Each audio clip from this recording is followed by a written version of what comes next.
Partially canceled ang titulo. Delikado ba itong bilhin o normal lang?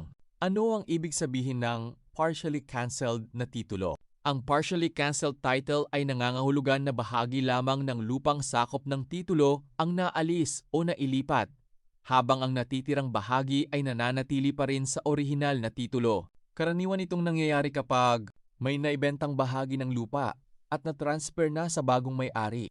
Na-subdivide ang lupa at nagkaroon ng mga bagong titulo para sa ilang bahagi nito. May expropriation o road widening kung saan bahagi ng lupa ang kinuha ng gobyerno. Halimbawa, may titulo na may sukat na 1,000 square meters.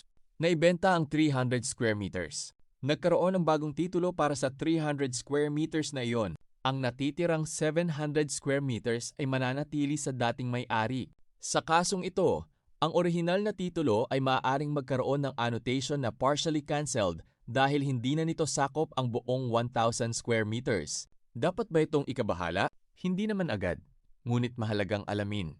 Aling bahagi ang nakansela? Ilan ang natitirang sukat ng lupa?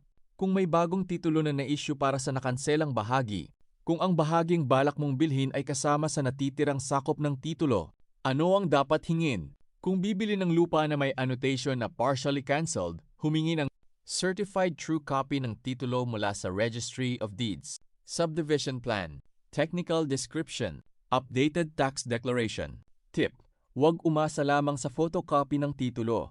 Magpa-verify mismo sa Registry of Deeds para malaman kung ano ang eksaktong bahaging nakansela at kung magkano pa ang natitirang area ng lupa. Follow and subscribe Awareness PH for reliable property info. Share and save this video para iwas sakit sa ulo.